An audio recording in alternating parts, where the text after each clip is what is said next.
Good evening and welcome to the May 21st, 2025 City Commission meeting.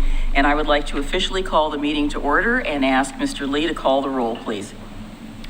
Commissioner Marl? Here. Commissioner Mitchell? Here. Commissioner Wilson? Here. Commissioner Smith? Here. Mayor Denise McGriff? Present. Would you all please join me in standing for the flag salute if you can? If you can't, that's just fine.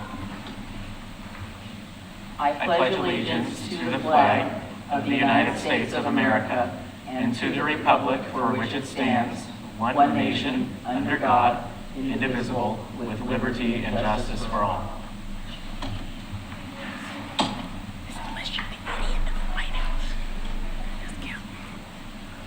So speaking of the flag salute, if you happen to be out and about this week, the Veterans Post 1234 is selling poppies as their usual, so please be sure to be generous and stop by and pick one up from them. All right, tonight on our agenda we have ceremonies and proclamations. We have three proclamations, and I would like to start with, would you like to read the first one? Sure. I would like to ask Commissioner Morrow to read the first proclamation, please. All right. Whereas Asian American and Pacific Islander heritage in the United States was celebrated beginning in 1978 and was made into a month-long event in 1992, and whereas Asian American and Pacific Islander Heritage Month is a month to celebrate and pay tribute to the vast diversity of languages, religions, and cultural traditions of Asian Americans and Pacific Islanders that strengthen the fabric of American society, and whereas the month of May was selected as it honors the immigration of the first Japanese residents to the United States in 1843, additionally, May also marks the completion of the Transcontinental Railroad in 1869, constructed by the labor of mostly Chinese immigrants, and whereas Asian Americans and Pacific Islanders have lived and worked in Oregon for more than 200 years, contributing to the state's rich history, economy, and culture, and whereas Asian American and Pacific Islander history in Oregon is marked by a struggle for freedom, equity, and justice, and prevailing over the adversity of exclusion, persecution, incarceration, and disparities, Asian Americans and Pacific Islanders have helped advance Oregon's prosperity and have a long-standing history of making esteemed, significant cultural and economic and community contributions. And whereas the vibrant history and diverse cultures of Oregon's Asian Americans and Pacific Islanders are here to be honored and respected as a central part of our state, county, and city's history and shared with all Oregonians. Now therefore, I, Denise C. McGriff, Mayor of the City of Oregon City, do hereby proclaim May 2025 Asian American and Pacific Islander Heritage Month and encourage everyone to commemorate this important occasion in recognition of the numerous contributions made by Asian American and Pacific Islander communities locally, nationally, and globally. And I will sign this proclamation on the 21st of May, 2025. Thank you. Our next proclamation is on here. I got my water safety one. I have this all indexed in my folder here. Is Jewish American Heritage Month, and that proclamation is right here in front of me. Sorry.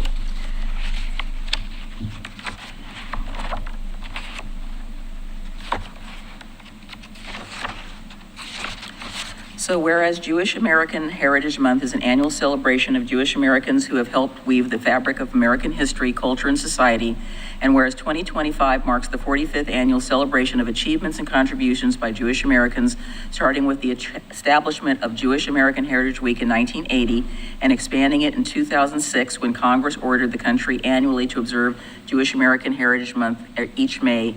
And whereas Jewish American Heritage Month acknowledges the achievements of American Jews in these fields of sports, arts, entertainment, medicine, business, science, government, military service, music, and more.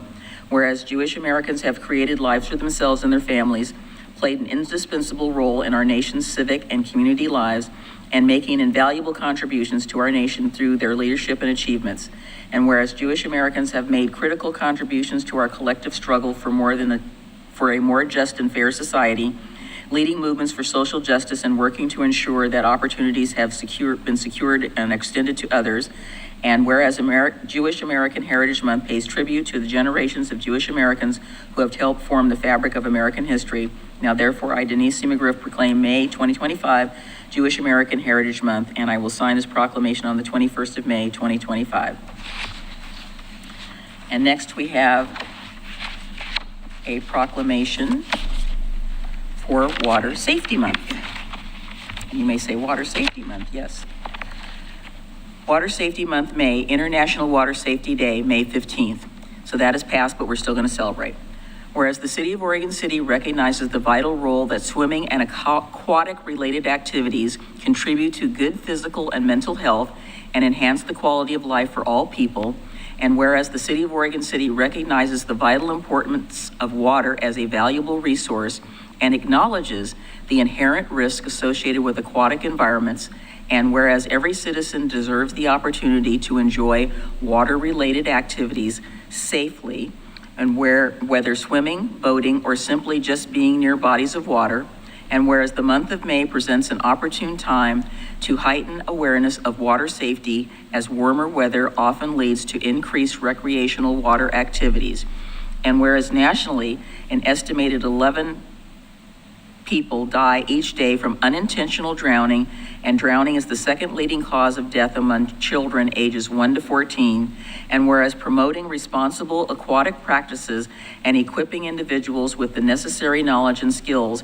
can significantly reduce the incidence of drowning and other water-related incidents, and whereas by fostering the culture of water safety, we reaffirm our commitment to protecting the lives and well-being of our citizens, especially our youth, who are particularly vulnerable to water hazards, and whereas the City of Oregon City is dedicated to collaborating with local organizations, schools, and community members to implement water safety initiatives and programs, and whereas by declaring May as Water Safety Month, we pledge to prioritize water safety awareness, education, empowering individuals to make informed decisions, and take appropriate precautions when engaging in water activities. Now therefore, I, Denise C. McGriff, Mayor of the City of Oregon City, along with the City Commission, do hereby proclaim May 2025 as Water Safety Month and urge the residents of our community and communities across the country to join in observance of this. And I will sign this proclamation on the 21st day of May 2025. I'd like to call up our staff, Melissa Sebastian, to speak further on this particular topic. Thank you, Melissa. Yeah, thank you, Mayor and Commission. For those that don't know me, I'm Melissa Sebastian, the Aquatic and Recreation Manager for the City of Oregon City, and I'm honored to talk about some of the things that we've been doing at the swimming pool, as this is our third year doing this Water Safety Month proclamation. I do want to recognize that our swim lesson instructors and our staff are not here this evening because this is one of the nights where we were teaching swimming lessons, and I feel like it would be counterproductive to have them cancel those programs and be here, considering that formal swimming lessons help prevent drowning up to 88%. And as it was stated in this proclamation, drowning continues to be actually the first leading cause of death for ages 1 to 4, and it moves to the second leading cause of death for ages 5 to, I think it's either 12 or 17. Many of those fatal drownings are occurring either in the home, in bathtubs or backyard pools, or out in public waters like rivers, like the one that lines our city, or lakes or ponds or streams. Once you move into a lifeguarded swimming pool like ours, that helps bring down that percentage, but it can still happen. Our facility has made strides over the years to offer as many of those formal swimming lessons as possible to help with the life-saving skills. This past year, over 3,000 kids participated in our swim lessons, and our swim lesson instructors have taught hundreds of hours of potentially life-saving skills within our swimming pool to participants in our community and surrounding communities, as we do have a decent percentage of non-residents who also participate in our programs. This last year, we made big strides with our staffing levels and our swimming lesson offerings. This past fall, we were able to offer swim lessons to an additional 126 people than we did the year prior. And part of that is we developed a new swim lesson session structure that allowed us to complete a session in a 2-week period.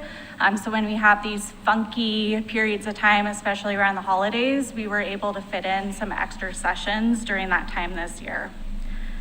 We saw a 6% increase in residents being able to sign up for swimming lessons this year compared to non-residents after giving priority to residents to sign up for swimming lessons 2 hours before the non-residents. And we increased offerings for adult swimming lessons. So that's something that we've been getting a lot of requests for because there are a lot of adults who didn't learn how to swim or may have a fear of the water and they don't want to pass that on to their kids. And I have to give a really big thank you to our staff member, Michael, who has been teaching those lessons consistently in the evenings. Last week, we opened up registration for our summer swimming lessons and had over 1,000 people register for that. Our summer swimming lessons can take up to 40% of our swimming lessons, or that's about where we see 40% of our participants taking lessons. We still have a lot of, decent amount of openings in those still. This summer, we made an adjustment to our swim lessons offered. And when they're offered, historically, a lot of our lessons were offered between 9 a.m. and noon. And then we had some from 6 p.m. to 7:30 p.m. This year, we are moving a lot of our lessons to be in the later afternoons and evenings. And that move was primarily because we had more people on our wait list in the evenings than we did registered in the mornings. And so we're better able to serve a lot of our community members and having more of those later day options for swimming lessons now. In addition to our focus on youth swim lessons and drowning prevention, it's important to recognize that water also provides a safe and low impact environment for older adults to stay active. Many patrons have told us how this has helped with minimizing joint strain and providing an opportunity to help build strength and help with some of their fall prevention efforts. Many older adults in our community, this pool has become a vital part of their wellness routine and helping maintain independence and mobility. Lastly, we've made significant investments to improve our water safety in our facility with our lifeguard training.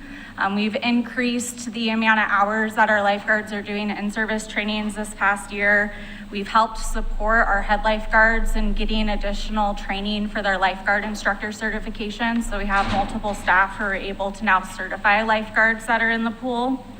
And we've been waiving fees for our lifeguard certification classes to be able to help reduce the barrier for people who want to enter into that workforce and work at our swimming pool specifically, which has also helped us maintain higher staffing levels and not have to compromise on any, guard to staff ratios.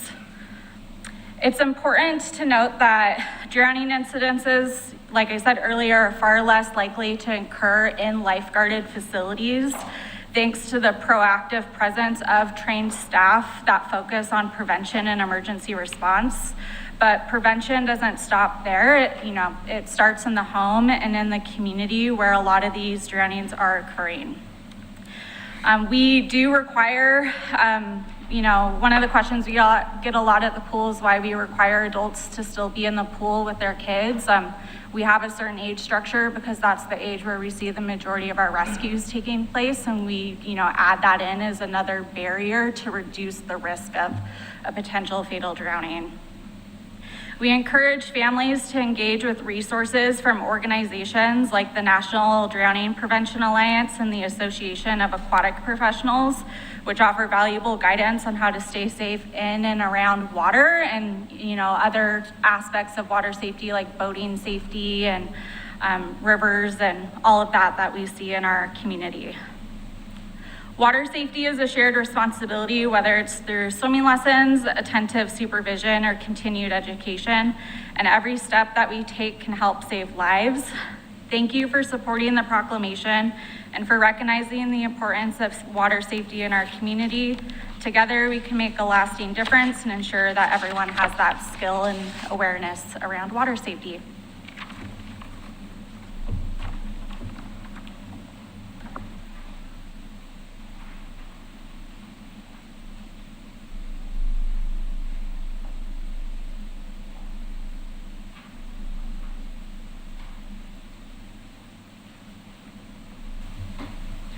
Could I just make a quick comment, Mayor? Please, absolutely.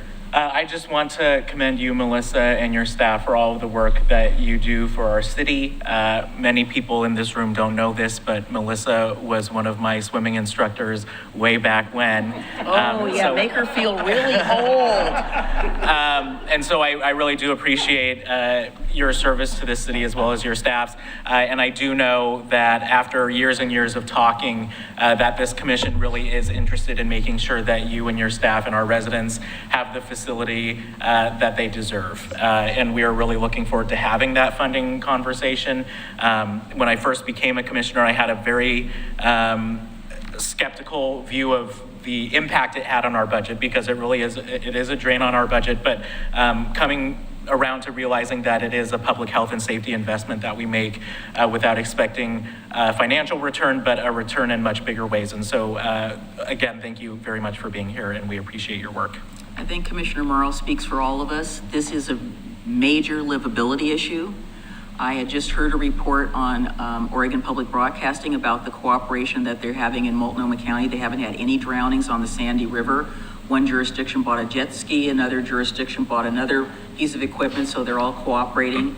And I'm hoping that we have the same sort of cooperation out on our rivers. I know we've had lifeguards at High Rocks to minimize some of the things.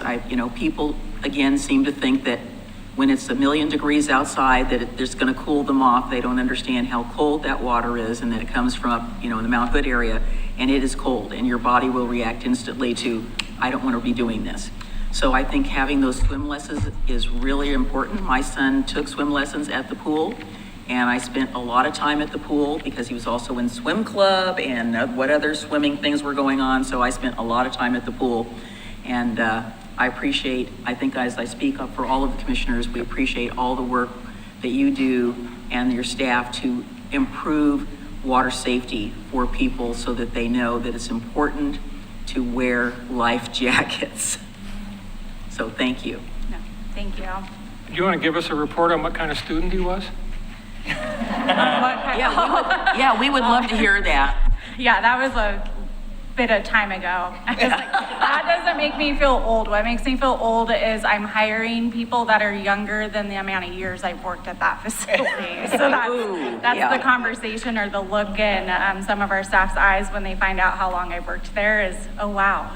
Age is relative. Yeah, it's all relative. It is. So thank you, Melissa. Yeah, thanks. And thank you to our other Parks and Recreation staff that support this particular activity. So next on our agenda, we have public comments, and we have two people. We have, so Damon and Seth, why don't you come up and each take a chair? And these are for items that are not currently on the agenda. And thank you so much for being here. No, you get your own table and your own chair. You are special. Before we get started, I just thought I'd say, thank you again to the pool. Whether people think it's a good thing or not, I'm here because of the lessons at the pool. Twice I fell overboard while I was in the Navy, and those lessons kept me above water. So there you go. Actually, I called Damon first. Okay, I'm here as part of the Oregon City Parks Foundation, and want to talk about probably the second most favorite building in the city's parks inventory, and that's the Buena Vista Clubhouse. Two things. One, June 7th, which is a Saturday from 9 to noon, we're having a cleanup there. We're getting the gutters cleaned up and doing a little cleaning on the inside and around the grounds. So please, everybody come. The second thing is Metro has their Nature in the Neighborhoods grant starting, the community choice grants. They have $3 million to give to basically Oregon City, Milwaukee, Westland, and Gladstone, up to $250,000 in non-matching grants. So we have placed a project on their list for the Buena Vista Clubhouse to get it ADA accessible and basically get it up and running. I think most commissioners are okay with it being open and generating funds. It's the getting it open part that seems to be the difficulty. So we're hoping that we'll be able to get the funds to get to that stage. In order for those grants to be granted, this community has to vote on them. So first off, on June 7th, same day as our cleanup from noon to, 11 to 2 at the Oregon City Library, they're having a review of all the grants that or requests that are currently out. And you can go online and vote for those that you think need to be funded. Not only is the Buena Vista Clubhouse there, but there's like 6 other Oregon City Parks grants. You can vote for all of them, but they only win by getting voted on. If they don't meet the threshold, they get dropped, and those more popular ones go on and on. So please vote early, vote often. We just had an election yesterday, so everybody should remember how to do that. To find the place to vote, of course, Metro buried it deep in their website. You Google Metro Grants, look for Nature in the Neighborhoods, Community Choice Grants, and then when that pops up on the top row, there'll be a View or Submit Projects. You click that and all the projects show up. So please do it, like I said, please go there, look at what we've got in our community, vote for ours, so we can get that clubhouse up and running. And that is it. Thank you very much for your time. You said the meeting at the library is from 11 to 2 on, Yes. also on the 7th? Yes. And I'll leave this with the recorder. It's their flyer about it. Thank you. Next, please. Good evening, Mayor, Commissioners. My name is Seth Henderson, and my information is on the card. Here for 2 items this evening. I expect that all of you are aware of the significant event which occurred on Monday. So the court operations are now at the Red Soils campus.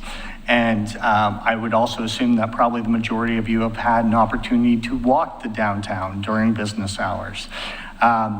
Let's talk parking. So I've read previous studies that have been done, and I've heard many an opinion from almost every business owner downtown about how parking could be improved to their benefit.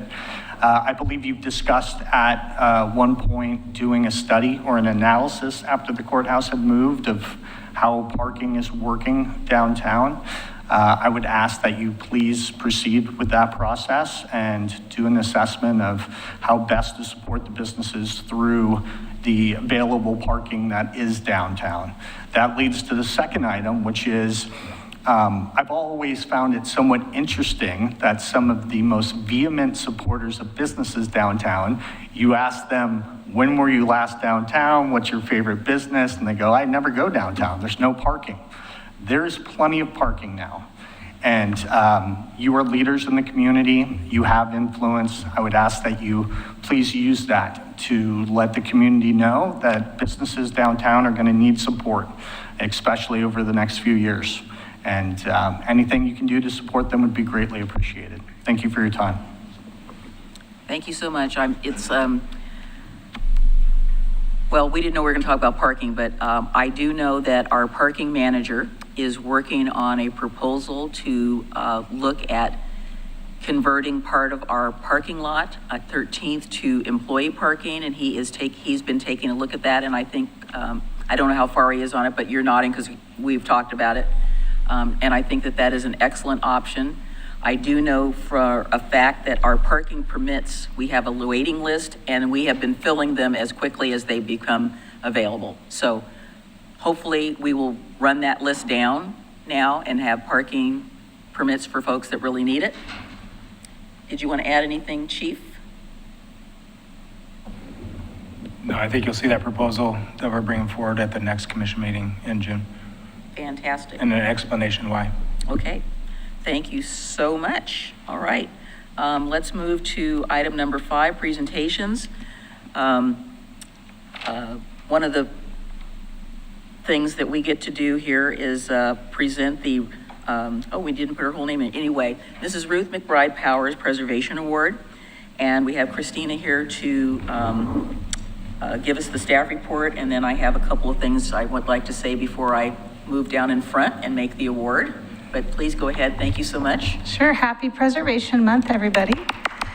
This is an award that the Historic Review Board gives out yearly in honor of Preservation Month and Ruth Powers, who is a longtime resident of Oregon City in Oregon and really was one of those people that saw historic resources throughout Oregon, not just Oregon City, and a lot of them are territorial age properties, and said, I must save them.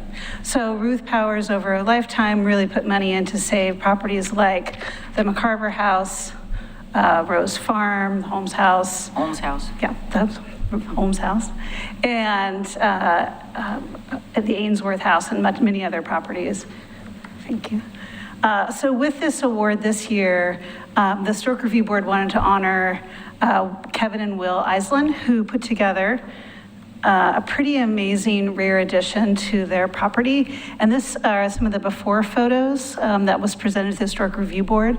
This was a larger house renovation, but the board looked at the rear addition. And kind of one thing I want to point out is our historic resources aren't encased in amber. You know, there are ways you can add on to them that are compatible and add value and invest. And the Historic Review Board does review those additions, and we have, you know, design criteria for compatible additions, and this is just a great example. So this shows the existing rear, kind of small rear addition, and this kind of on the right photo, you'll kind of see in the back, the 1.5 story new addition, and just really done a beautiful job to the property when they bought it, and have done a lot of investment. So I'd like to hand it back to the mayor, and then we'll bring up Will and her contractor to receive the award. As I stated earlier, among the many things we get to do is that we get to recognize people in our community who've made a commitment to restoration, rehabilitation, and just maintaining the property and being a steward of those properties. Oregon City, being the first city, has a reputation of being authentic. And what we have here in terms of our historic resources are the real deal. They're not set aside in a special preserve where people go look at them like things in a zoo. But you can walk our town. You can see where the people who were the founders of our community, who were the pillars of our community, some were not so much pillory, but they were, you know, they're still our residents.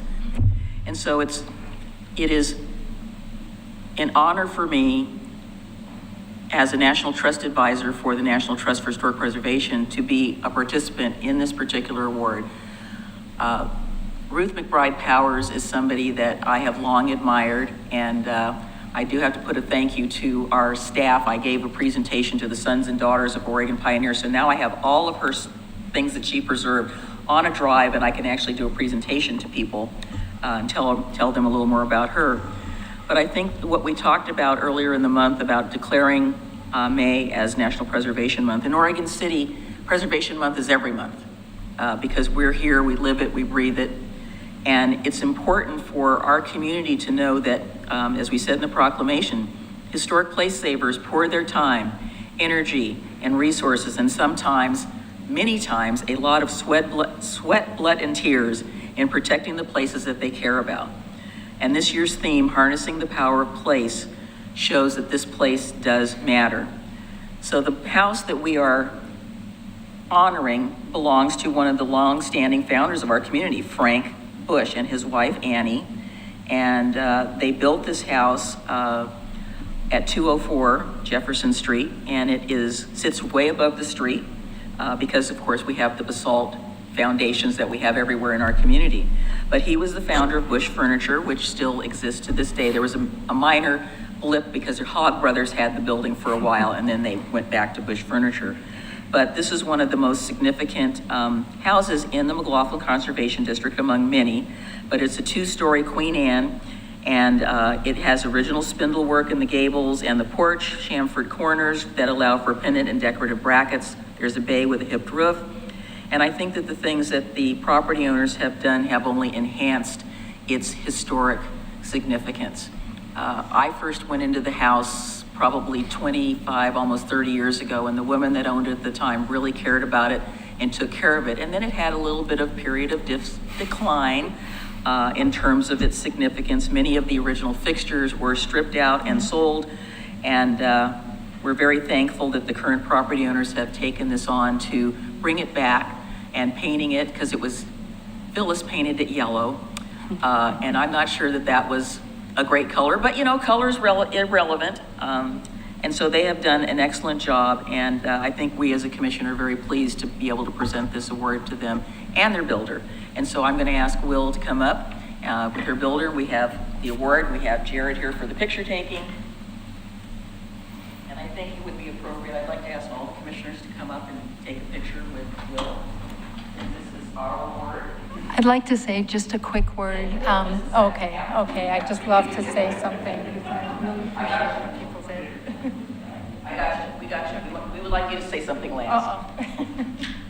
So anyway, come on up. It's our pleasure to present the 2025 Ruth McBride Howard Memorial Award for Preservation for the Frank and Annie Bush House rehabilitation work in the McLaughlin Conservation District. So we'll do the pictures first, and then you can do the speech upon it. Gentlemen? Everybody squished together. Yes. Let's get back here to where this, we gotta get the city word and city first. Nope, you're all good. Okay, come back a little further. Y'all need to be I have to do this all the time for fans. Oh, yeah. All right, one.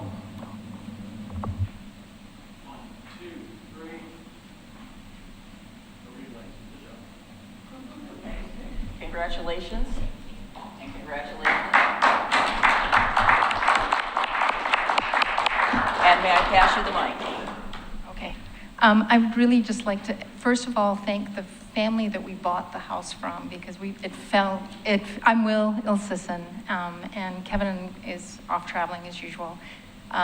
We fell into this house over COVID, during COVID, and we bought it online through Facebook.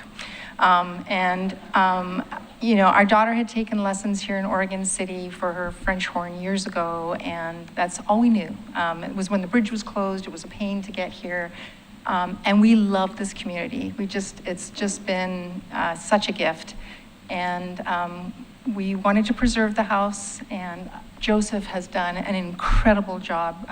Todd Iceland did the architecture for it, and Joseph took it from there. And you see the outside, but Joseph also preserved the inside.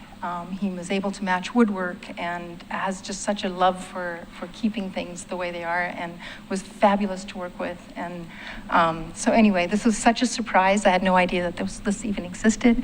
So thank you, and we appreciate it. And yeah, I hope we can keep our. Thank you, Will.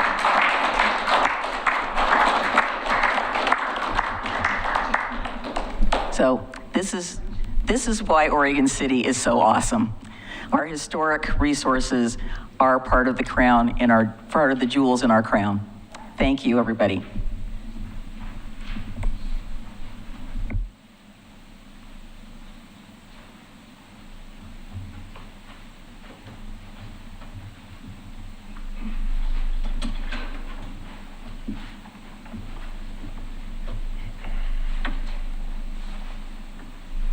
And the next item we have is that we have a mid-year, well, actually year-end, fiscal year-end presentation from Juliana Allen of the Downtown Oregon City Association. And she's waiting for the boys.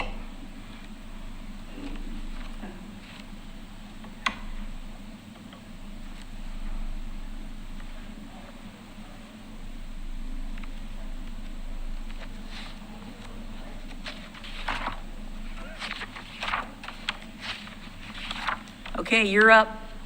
Come on up, Everett.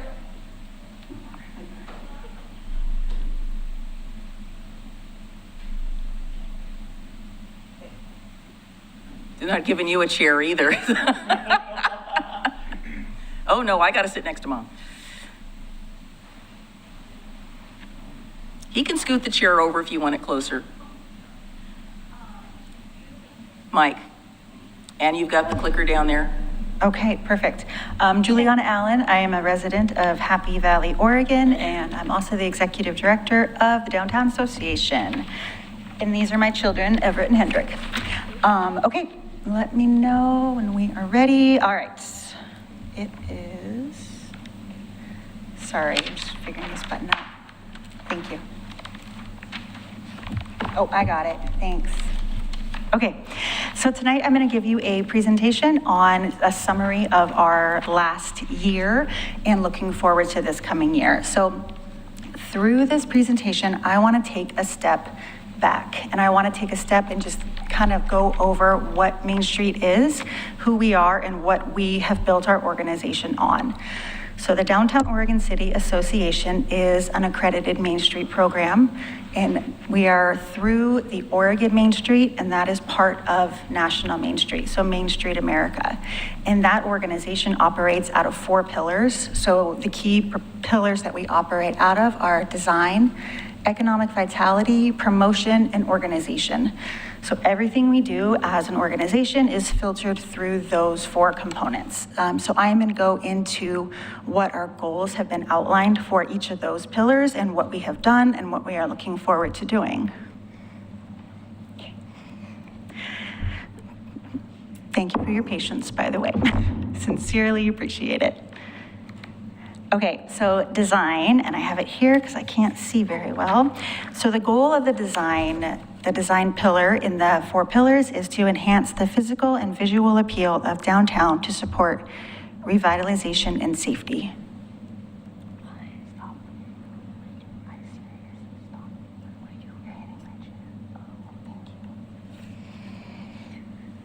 Okay, so that is the goal of the design section in our approach. So the key things that we have done so far this year is we've applied for the Main Street Revitalization Grant. So we should be hearing about that grant by, I think they said by beginning of next week. So if that gets approved, which I have no reason to think that it won't, we'll bring over $400,000 into the district between grants and the match requirement for that project. So that would be huge for the district. And that's going to focus mostly on a facade improvement and adding an additional storefront to an existing building. So adding another retail storefront. We're also working on 2 other lighting projects. We're waiting on grants for those as well. The applications are, one is in, one I'm going to submit tomorrow. And one is it's called well-lit trees. So lighting is a big thing that we hear a lot of a concern for people. And I know the association attempted to do a lighting project a few years ago. That didn't go great. So we have a new plan. It's feasible. We've already met with Public Works and we've already met with the people that are going to do it. Everybody gave it the green light. So now we're just waiting on the funding for it. And the other one that we are working on for a lighting project is more of an artistic thing, which we should be hearing about that the end of the month as well. So a lot of key things in the design area that we're really focused on. The main objective, again, is just to beautify the district, make sure people understand, like, hey, this is a really great place to go. These are all the things we have in this district. Economic vitality. So this is another main area that we've really been focusing on, and that in essence is business support. So identifying businesses that we want to bring into the district, working with them in whatever their needs are. So this to me, this category is kind of the most flexible because every business is just so different and what they need is so different. So a big piece of the economic vitality piece of the puzzle has been the relationship building that I, myself, and the board have spent the last 2 years really cultivating. And another really neat thing about this section of the economic vitality is that through the Main Street America, we have access to this program called Booms Tracker, which is building opportunities on Main Street, and that identifies vacancies and helps us just kind of keep track of everything. So we are working on building that database as we speak. Another area that I'm going to quickly talk about is the courthouse. We've played a role in the conversations around what's going to happen with the courthouse. I participated in the selection advisory committee, and as we're all well aware, they have moved out as of Monday. So I will concur with Seth, ample parking downtown. So that is some messaging we are hitting on with the public is come downtown. If that's your issue, well, that's no longer an issue. So come on down. There's great parking down there now. Promotion. I want to point out in that picture, that might be one of my kids. And it's that one over there. So the promotion piece is kind of what most people think about when they think about Downtown Oregon City Association, and these are the events that we put on. One of the key pieces that I personally have tried to do with the organization is really build up these other areas, so we're seen as more than the promotion piece, which is absolutely a key piece. It's its own pillar, but we do so much more work that's not visible to the public and to everybody. So the promotion piece is huge. This is our events. This is, First City. We are well on our way to planning that. It's our wine walks. It's last Thursday. So this is definitely the most visible piece of what this organization does. Yes, key piece as well. The last piece is organization. So this section of the Main Street approach really focuses on volunteer recruitment, our board, our succession planning, those pieces, again, that are not visible but are absolutely key to a successful organization.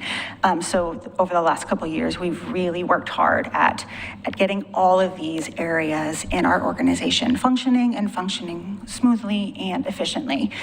So again, this piece focuses on the financial stability, the key partnerships. That's another important piece that we have worked really hard to cultivate. So we have great relationships with the Chamber of Commerce, OCBA, OCPD, Father's Heart, End of the Oregon Trail. Those are all key partnerships we identified as being really important to this organization.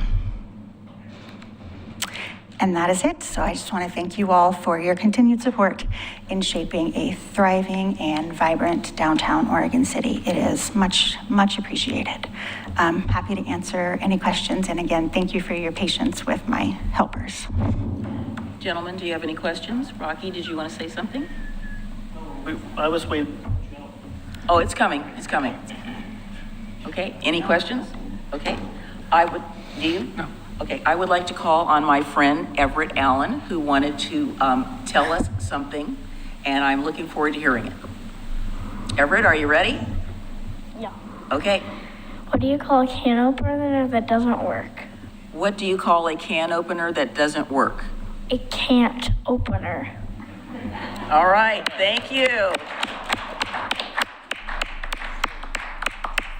We all need a little levity. How'd you enjoy that, Mr. Wilson? Pretty good. Okay, pretty good. Thank you so much.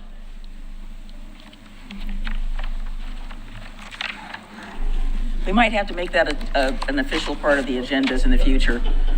At least one joke, All right, so gentlemen, we have items 6 and 7, which is the adoption of the agenda and looking at the consent agenda. And do you see anything that might cause anybody anxiety, or do you have a comment? I have one comment, but I will wait for your. So I wanted to say I was very pleased to see item 7D. I don't want to pull it, but I appreciate the fact that the city is looking at ways to bring some of the things that we do in public works in-house, and I think that's great. I'll move to approve the consent agenda. Second. Okay, it's been moved and seconded to approve the consent agenda. Commissioner Marl. Aye. Commissioner Mitchell. Aye. Commissioner Smith. Aye. Commissioner Wilson. Aye. Mayor Denise McGriff. Aye. Motion passes. All right, so we have on the next item is item number 8. We have 2 public hearings. And just because I think it's not that it's more important, but it is, I'd like to move item B first. Resolution 2510 supplemental budget for 23-25 biennium. We got to have the money. Who's going to be given that? Is that our esteemed finance director, Mr. Matt Zook, who I've already introduced now? Good evening, Mayor and Commissioners. Apparently I didn't introduce myself last meeting, so I'm going to introduce myself as Matt Zook for the record.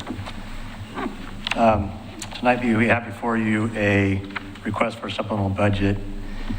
This is going to be a public hearing, so yes, I'll give the staff report first. And we'll open it. Yeah, what we've brought to you this evening is So items that were not known at the time that we set the budget 2 years ago. Unfortunately, we do our best to predict every single expense, but we did not do that in the case of some of the items on this report, which most of the items on this report are good news.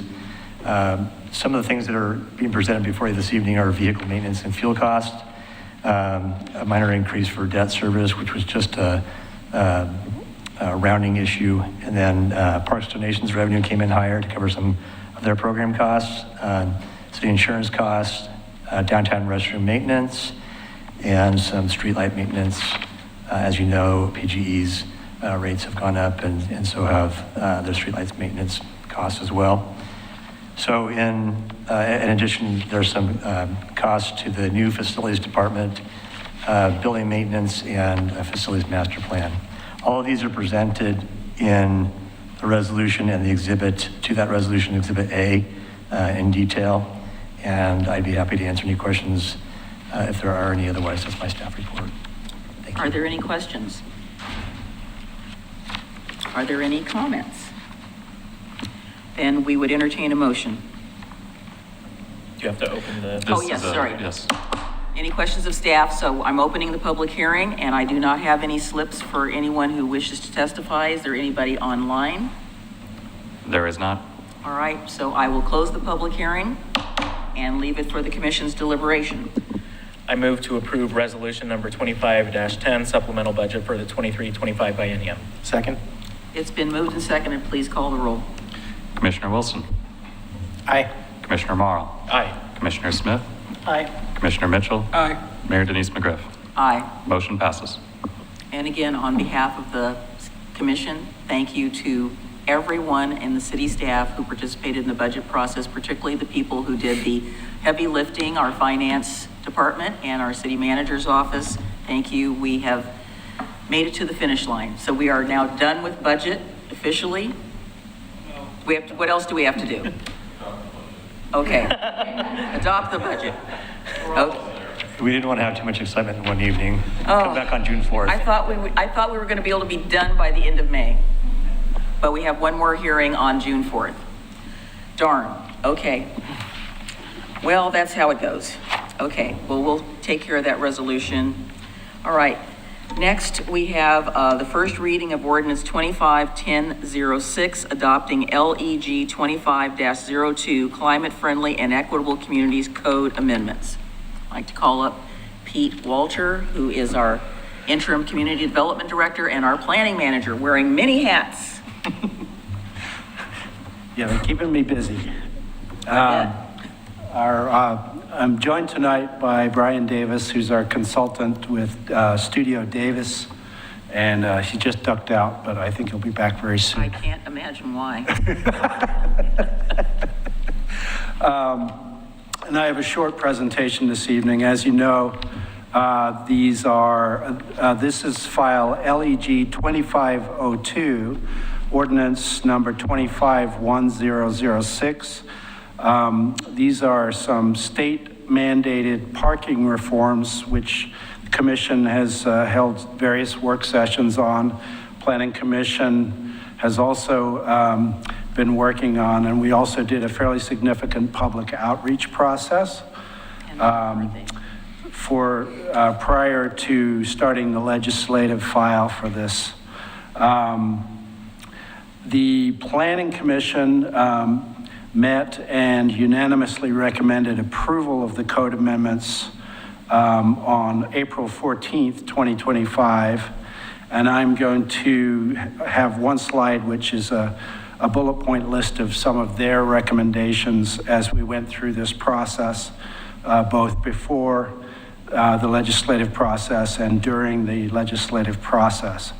The statewide CFEC Climate-Friendly Equitable Communities, SFEC is the acronym. The statewide CFEC rules required Oregon cities and counties to implement a number of reforms related to parking requirements. And many of these changes are prescriptive. In fact, most of them are prescriptive, and several of them are already in effect.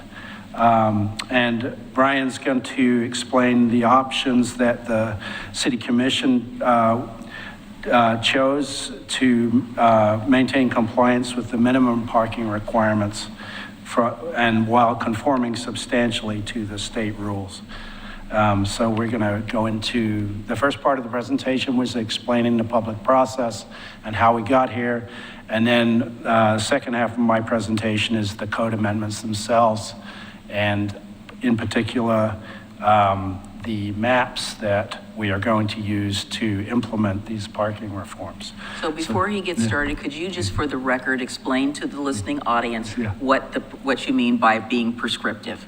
Because I don't think people use that term very often. What that essentially means is that Department of Land Conservation has adopted a set of Oregon administrative rules, which are very detailed, and they provided options for cities to either waive their parking requirements entirely, in which case the city would not require parking and would rely exclusively on the market and developers to provide it.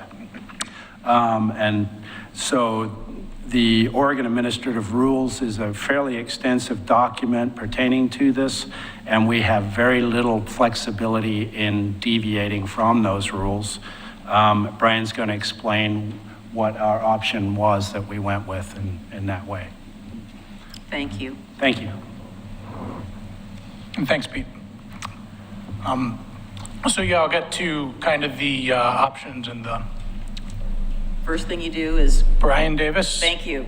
I apologize, Mayor. Because we're on the record. We are on the record. My name is Brian Davis. I am with Studio Davis, 1155 Southwest Morrison Street in Portland, Oregon. Yeah, kind of a good segue because, as Pete said, this is something that has been in the works since, I think, the beginning of 2023.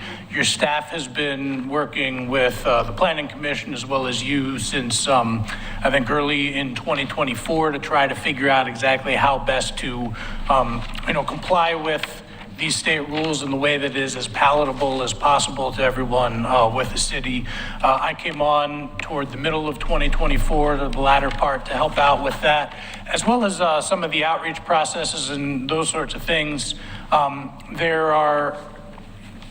So as Pete was saying, there's a number of things that the state is just flat out making you do, and there's just kind of a fairly technical process to go through the code, identify the pieces that are out of compliance, and figure out what the options are to get you into compliance. There were several decision points, several things that that Oregon City had to decide in terms of selecting a preferred compliance route. So we tried to do that in, I guess, as broad, casting as broad of a net as possible to make sure we were talking to all of your standing commissions as well as the citizenry at large to try to represent the latter part. The citizenry, we formed an ad hoc commission, as we called it, with the help of your city staff, just identifying various members of the community, members of the other commissions to guide this process forward and to basically the direction I've heard from pretty much everyone at the city, from you folks on down, is that recognize the importance of getting into compliance, but you wanted to do that in a way, let's say, that maintained the maximum amount of local control possible under the new rules. And so that's what we tried to do over the course of several months, identifying how best to do that. And then just some wonky things like how you wanted to word the landscaping requirements. There are requirements that make you landscape parking lots in certain ways. There are ways to do a little bit less landscaping if you do some certain things with solar power. So just kind of workshopping all of those was the process that we took through all of the various commissions, the Planning Commission, including a work session here. The top line item, there are three basic compliance options. The first one would be to eliminate all parking minimums within Oregon City. There was not appetite to do that at basically any level. So that leaves us with 2 and 3.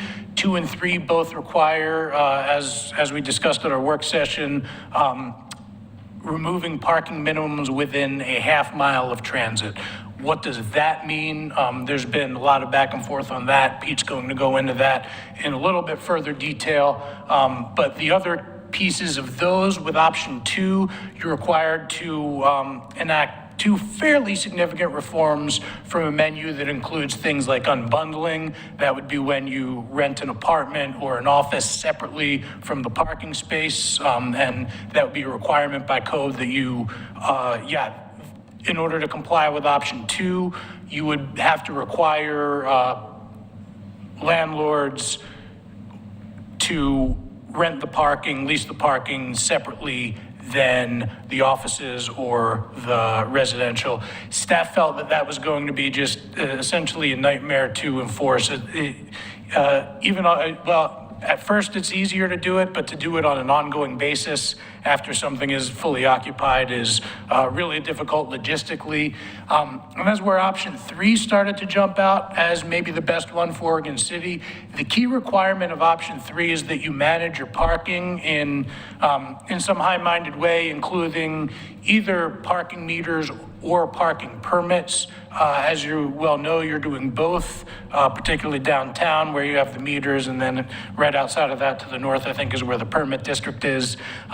Because that's already in place there, that gets us a good part of the way to the option 3 solution. So from there, it was just a matter of, as I said, kind of workshopping how the landscaping requirements were going to be implemented, how the solar was going to be implemented. On top of that, there were several things about electric vehicles and those sorts of things. And we heard a lot about that over the course of our outreach, which took place largely in February and March of this year.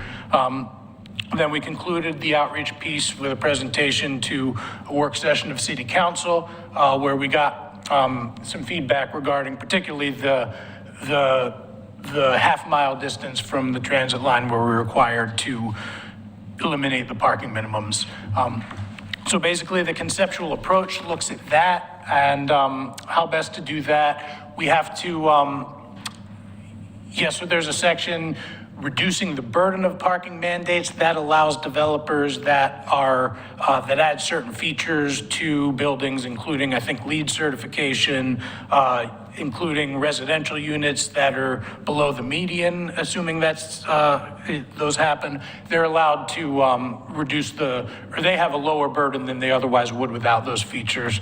And then there were also a number of land uses that we had to specifically eliminate the parking requirements for. Interesting piece about that, some of those land uses weren't even in your code prior to that. Things like single room occupancy, residential, those sorts of things. So there was some back and forth since we talked to you at the work session back in April between us and your staff and DLCD, just to kind of tighten up all of that and make sure the code amendments that we're proposing are going to get you the seal of approval from the state. We think we have a package before you now that is going to do that. And on that note, I will hand it to Pete to talk you through the specifics of it. Great, thank you, Brian. So the feedback that we got from the Planning Commission during this process, there were 5 main points. One of the asks was for us to look at possible incentives to encourage developers to provide more charging capacity for electric vehicles. And when we go through the transportation system plan update in a couple more years' time, I think we'll be able to do that in a more comprehensive way. The other specific recommendation with respect to trees was to not allow or include a fee in lieu of planting option in an attempt to prioritize tree planting within new parking lots. Also to try to prioritize native tree plantings to the extent that you can in parking lot landscaping, and use the right tree, right place philosophy so that we are planting the right species in the right spots. The Planning Commission also asked us to define what a level 2 electric vehicle charging station is. And that is one of the new definitions that we're adopting code for. It essentially means a 240 volt circuit. And the most recent recommendation coming out of the first Planning Commission hearing, which I'm going to explain in more detail, is to implement using the walk shed methodology for measurement of the half mile from the frequent transit corridor. This is a slide that summarizes the amended chapters of the city code that are proposed. I'm not going to go into detail on these sections and chapters unless asked, and I do have my code packet with me. The Planning Commission conducted an exhaustive review of these revisions prior to their recommendation. There were some small changes required by Department of Land Conservation and Development after the Planning Commission's recommendation due to the prescriptive nature of the CFEC Oregon Administrative Rules.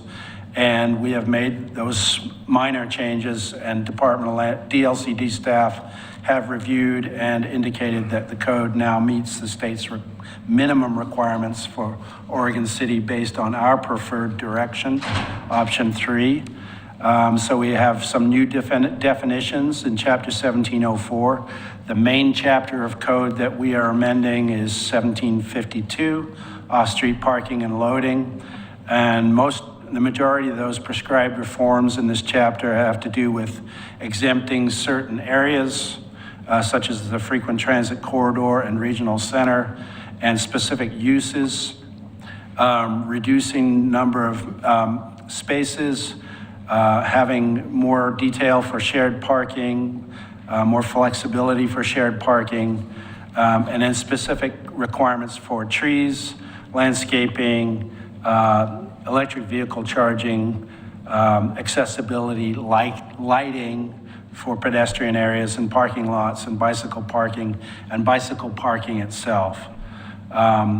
Then throughout the code, state requirements are to remove language that has to do with requiring and minimum parking. So that did affect certain parts of the code, which is fairly small, including mobile food units, site plan and design review, which is our design requirements for non-residential development.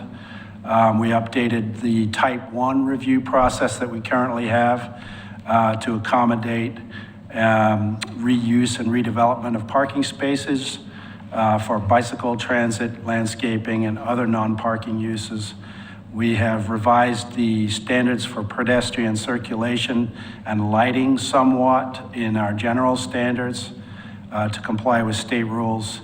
And then this is mostly a housekeeping issue, which was to change the term residential care facilities to residential facilities for consistency with state definitions.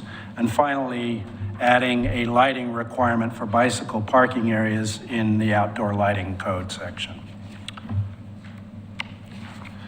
Now I'd like to talk briefly about the maps that we're going to use to implement this. The original maps and corridors the city used to implement this section of the code were based on straight line measurements, and they create a rather wide transit corridor throughout the city. That is indicated on this map by the orange colored area. We've received feedback from the Planning Commission and the City Commission, and we worked to analyze that distance based on the allowable half-mile walking distance buffer from bus line 33. That's indicated as the green area on the map with the irregular boundary. This approach reduces the width of the buffer, which means that there's more areas of the city subject to parking minimums for that area. And as you can see, the walk-shed approach does take into account areas of the city that have a sidewalk system, hence the irregular boundary, and also areas which are undeveloped or undevelopable due to slides and slopes and protected natural areas. So it fits with Oregon City's topography, and the Planning Commission has recommended using this method, and DLCD allows us to use this method. How far is it from the black dotted line where the bus service is to the edge of the green, generally? The walking distance from the bus line is to the edge of the green area. Yeah, based on side. And how far is that? Half a mile. Yeah, so the GIS staff did a lot of algorithm to measure the sidewalk system to make this map, and that's what they've done. And we really think that people are going to walk a half mile to get to the bus Well, line. this is the OAR, this is the requirement. I don't Yeah. really care about that at this point in time. I'm asking for a realistic assessment of whether we think our community members are going to do that. I couldn't tell you whether they are or not, to be honest, but that's the state requirement. But the way that we would implement this as staff would be this will be part of our GIS layers. When a new application comes in, we will evaluate that distance based on the location of the proposed development. And if the frequent transit corridor changes, which it will, this map will not be adopted as part of the code. The language that implements it is what we're adopting. So it can be flexible, but the code language will remain. And this graphic indicates that there are several zones with uses that the city may require minimum parking within. Some of that land is zoned for employment and commercial use outside of the city's adopted regional center. And the final map I wanted to show you, because it is a separate state requirement, is our regional center boundary map, which is the dark bold line. And within that boundary, which was adopted through the comprehensive plan and the downtown plan in 1999, we currently have less parking requirements, but we're no longer allowed to require any parking within that regional center or within a quarter-mile straight line measurement of the regional center. And that is a slightly different boundary. We thought we would keep that as a separate map because it's a separate regulation. Can I ask a question? Yeah. Does that apply to residential and commercial development within that quarter mile? I believe it would apply to mixed use with 5 or more units. I think that's right. In that regional center. What if there is mixed use with more than 5 units and commercial on the same, as a part of the same development? Let me just get specific. Most of the landfill property is within that black line. So if a development came along that was mixed use, that had residential and had commercial, can we require parking? No, we could not. But we would evaluate the parking for compliance with landscaping and dimensional standards, but not the actual number. That would be up to the developer to propose that parking, and we could approve it up to a certain maximum. But there wouldn't be a minimum. But there wouldn't be a minimum. And just let that one hang there, I guess. Thank you for letting it hang there. Okay, good question, thank you.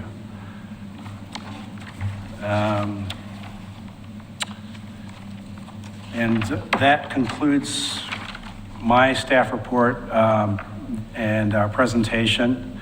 I'd like to thank the commission for bearing with us through this process. It has been difficult.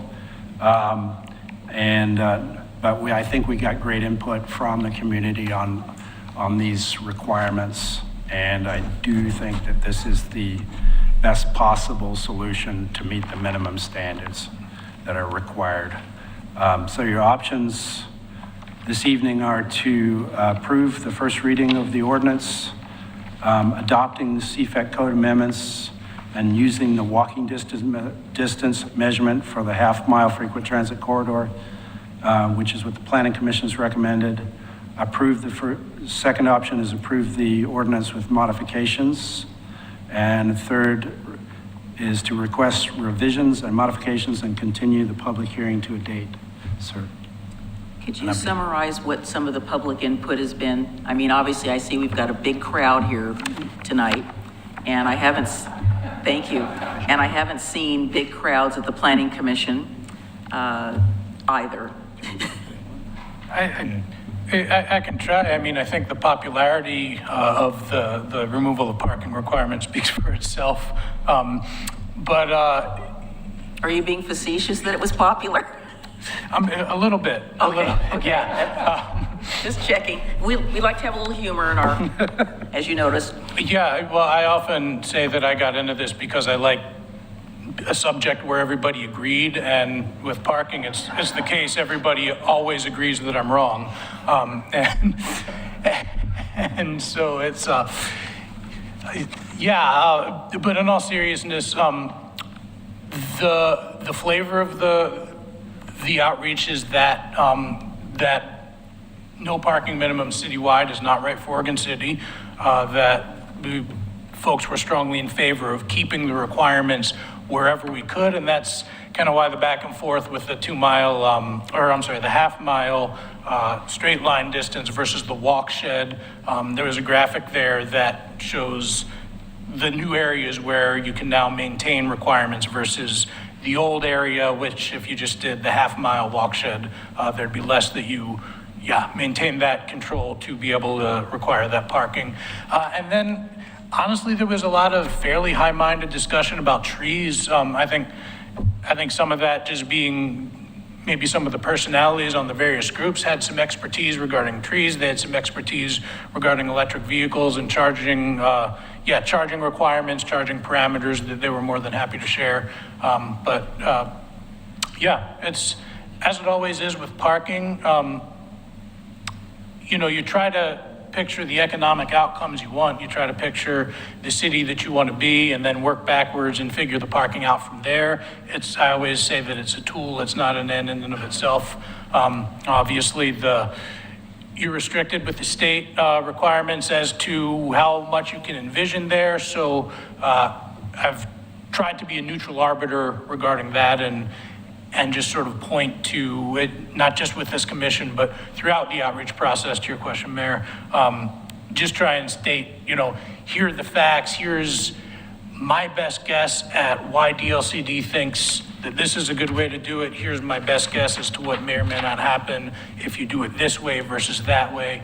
And again, there's not a ton of breathing room. There's not a ton of latitude, I guess is the better word, for how you can do a lot of the things, but we tried to lean into the things where there is some breathing room and how you can implement, and that turned out to be a lot of conversations, I would say, around landscaping requirements, solar requirements, and to get the parking that is constructed to be attractive, to be as climate friendly as a parking lot can be, and to also ensure that it can serve the economic purpose that it's needed to serve, which is to support your businesses, your residents.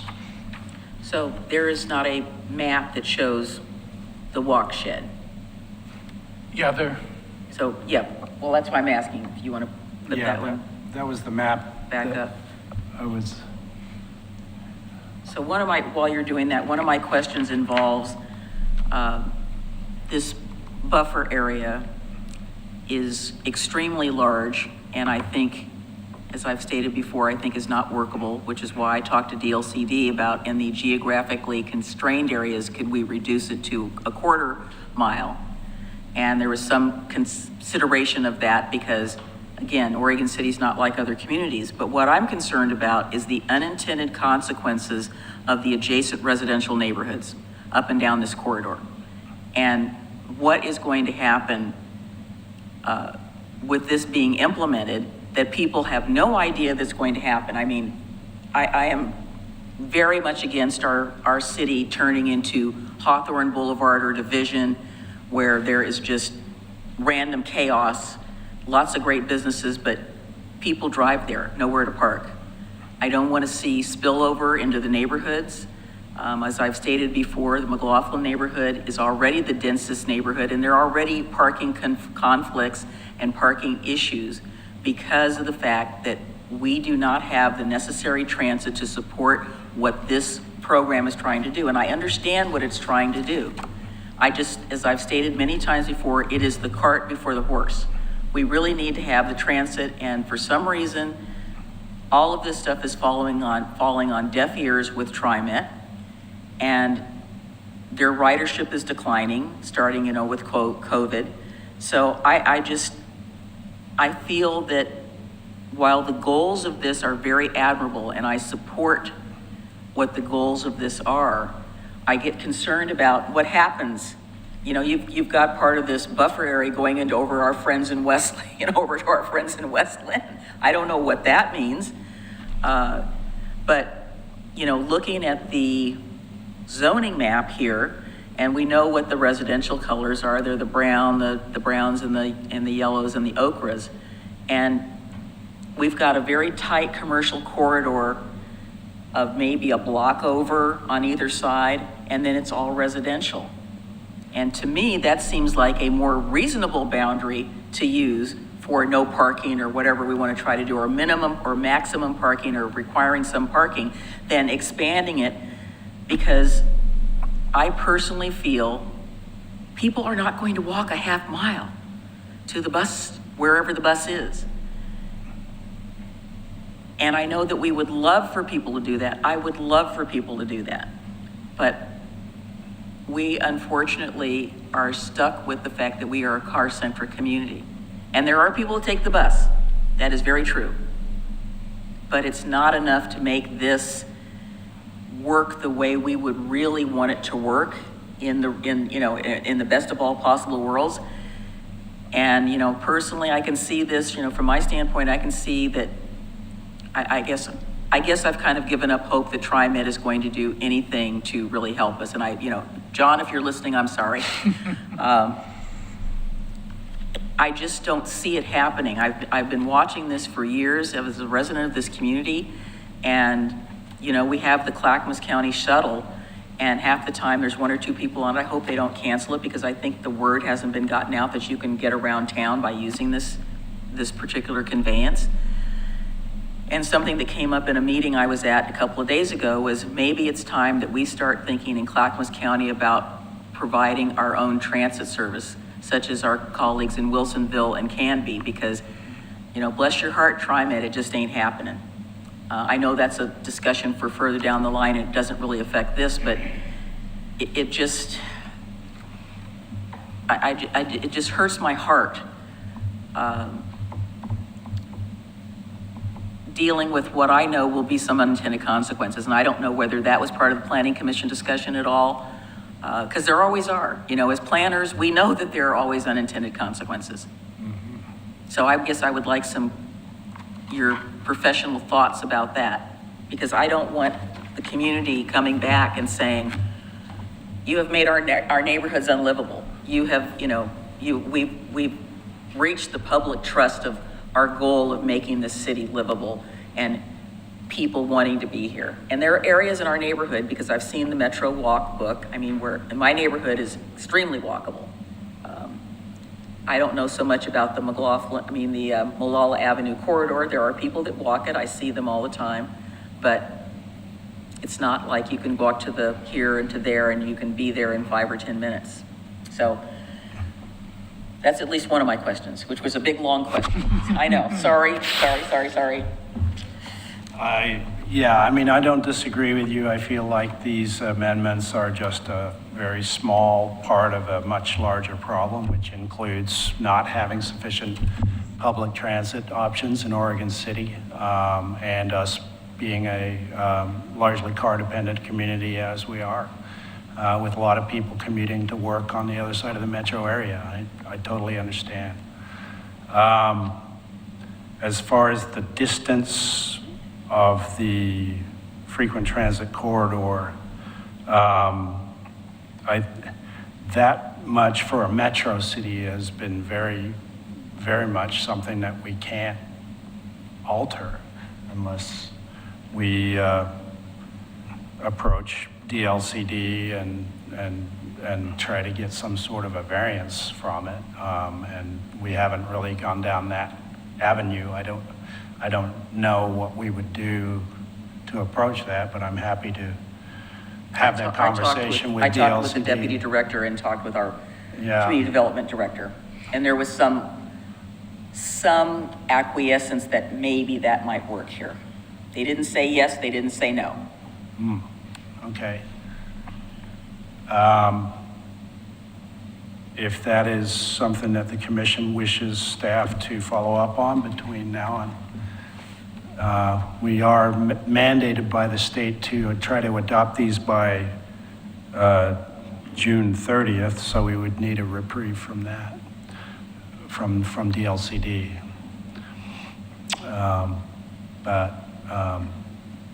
This whole discussion has been, it's kind of like the middle housing and everything else that's come down from the state. It has been a heavy and very prescriptive mandate for local government to follow.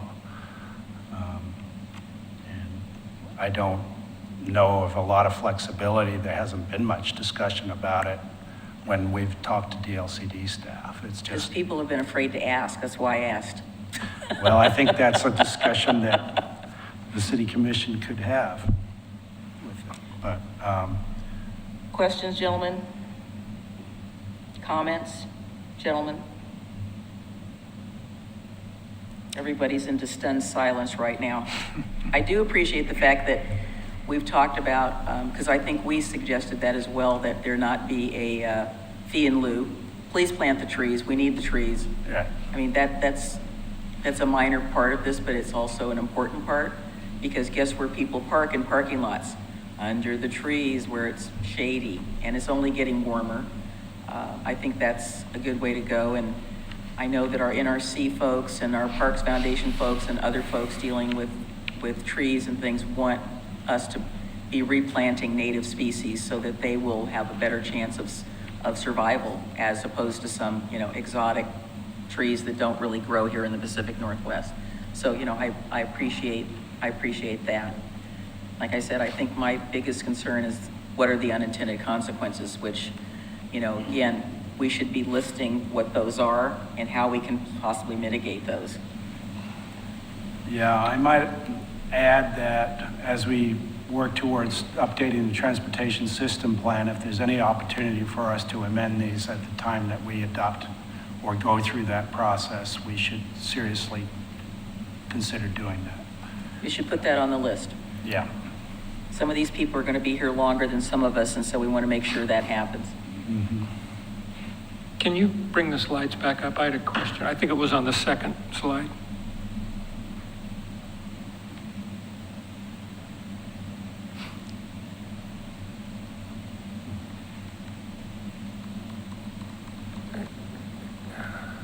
No, let's see, what was it? Yeah, stay right there for a second. Oops.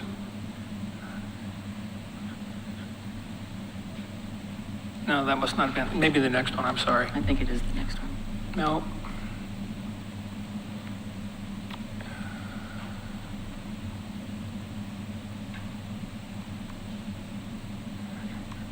Go back, right there. Nope.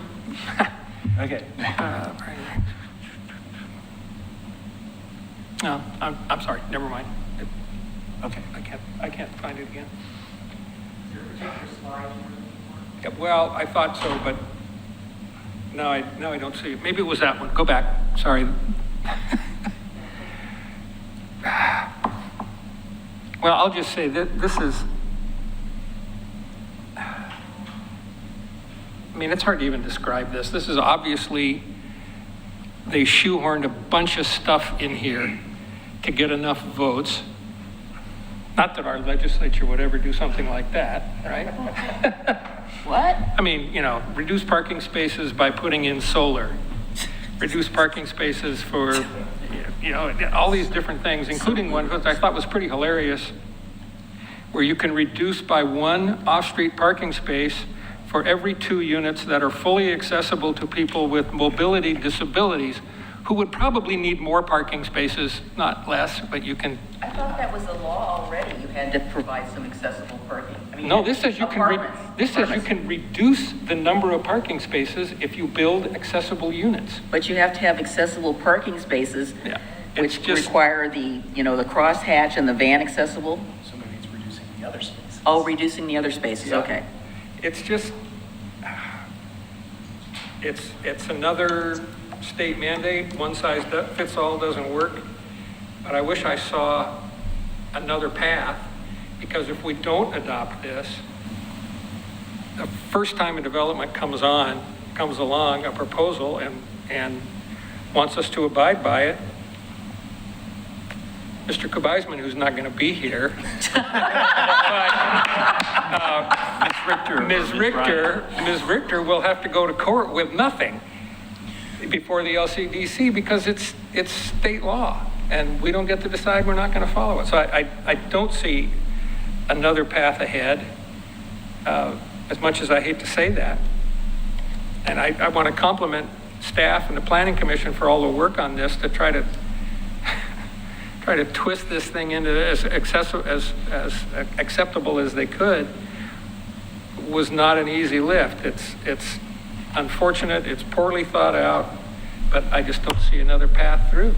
Well, I'm interested in having staff see if, I mean, we've still got time before June 30th. I'm interested in finding out whether we could reasonably, based on at least what I had a discussion about, reduce some of this buffer, not the buffer, the boundary to 1/4 of a mile because of our geographic constraints. I mean, I don't see people walking up Lynn Avenue, and that's a bus route. There, like you said, parts of this don't make sense. And, if I was feeling a little more daring, and, I've made comments to our attorney, and, she just basically gave me the look of, please don't do that. Go ahead. So is it an option to formally petition and ask for a variance on these requirements? We can ask. Prior to adopting it, is that something we can do and saying, hey, we are saying this doesn't work for us, and potentially coming up with an alternative proposal? Or is that just not? I have to be honest, I don't know the answer to that. But, okay. I could be more supportive of this if we could get that, because it makes more sense for where we are and what this community is. And I'll just weigh in here. I don't remember, the CFEC rules are big and complicated. I don't recall seeing that. Typically, there's a process known as an exception, which can be difficult to get, but that's goal mandated exceptions. And I'm not certain that really applies here. So, the fact that the mayor had that discussion with DLCD reps who seemed to at least not say no, not possible, makes me think it's possible, but I couldn't tell you what we need to do that. So, if that is a direction the commission wants to go, we've got a relatively short timeline in which to sort of explore it. I'm not particularly optimistic given, their demands and what's going on, but it's at least, if that's the direction the commission wants to go, we can do more work and see if that's a possibility. But what if our motion was amended to reduce that boundary and move it forward that way? Sure. Basically adopt what you have and direct staff to work with DLCD to reduce boundaries and, report back to you with that. My concern is if that we make a motion to adopt the boundaries, then they may say, well, you guys already adopted it. No, I'm saying a reduced one. Oh, a reduced one? Yes. Oh, see. I'm willing to do that, because I think that we have shown, and I agree with everything Mike said about the staff work. I'm just glad that, I thought periodic review was horrible. I think this is worse, because I thought I never want to do another periodic review again in my life, and I've done 4 of them. But again, I'm trying to balance what the state is asking us to do with the mandate that we have from our community to make this and continue for this to be livable. That is what my responsibility is to this community. And I know I took an oath to uphold the laws of the state and the federal and blah, blah, blah, but I also have a right as a citizen to dissent and say, wait a minute, we can do this, but let's make this work a little better. Let's tweak this a little bit to make it work for Oregon City. I don't know. Well, I wouldn't be in favor of adopting something that would obviously violate the requirements. We don't know whether it will or not. Well, it does. That being Yes, it said. does. It says half a does, mile. right? Without an approval for an exception, right, it does. But I do believe that we owe it to our community to explore every single option before adopting this. I agree. And so I would be more in favor of just literally exhaust every option. Can we petition and say, this doesn't work for us, we need to do something different? And if it comes back to the end of the day and they say, no, you can't, tough, then it is what it is. But at least then we can go back to the city and say, we tried our best, we don't have another And I didn't option. bring this up at the last minute. I've been asking about this for the last 3 months, before we got to planning Just commission. for the sake of discussion, Yes. I'll make a motion to table this item To the next meeting? to one of our next 2 meetings to give staff the opportunity to investigate with DLDC the possibility of a waiver or a modification or a variance to reduce that half-mile distance. I'll second it. But what do we continue it to? Do we want to? June 4th, Date please. certain, yeah, okay. June Could you- 4th. To June June 4th, could you okay. amend that? Yes, amended that way, yeah. Second agrees. So we can't make a motion because we didn't open the public hearing, so let's table that motion, although procedurally we have to do it after we open the public hearing. So let me open the public hearing. And I have no slips. So let's close the public hearing and now make your motion again. Make it again? Yeah, because we didn't do it. Okay, I move to table this item to our June 4th meeting, giving staff the opportunity to pursue with DLDC a reduction or a variance or modification of the half-mile. And I'll second that again. Roll call. Commissioner Smith, Aye. Commissioner Mitchell, Aye. Commissioner Wilson, Aye. Commissioner Marl, Aye. Mayor Denise McGriff. Aye. Motion passes. All right. Let's move on to item 9. Thanks again, Pete. Thank you. That was a nightmare. Yes, we're sorry. Let's move on to item 9A, so a resolution 2509, and I'm going to say it correctly this time, the Thimble Creek Market Assessment and Development Scenario. Thank you, Mayor McGriff, City Commission. I'm here tonight requesting approval of the resolution adopting the Thimble Creek, the Thimble Creek Readiness Study. This was paid for by a Metro Planning and Development grant, and the final milestone and closeout of that grant is a formal acknowledgement by the City Commission of the study. So with this resolution, I'm able to close out the grant and receive the last of the funds. This project was looking at how to reduce or remove barriers and obstacles to redevelopment in the Thimble Creek concept plan area and the area just west of it on Beavercreek Road between the college and the high school. One of the things I like to do in this city is try to approach problems with as many departments as possible, with as many multidisciplinary lenses on a problem. And so this was a joint project between our Economic Development Department, the Planning Department, and our Public Works Department. So we had staff in all 3 departments working with Johnson Economics to try to identify barriers. At your March 5th, 2025 City Commission meeting, you identified 2 champions that would work with city staff moving forward.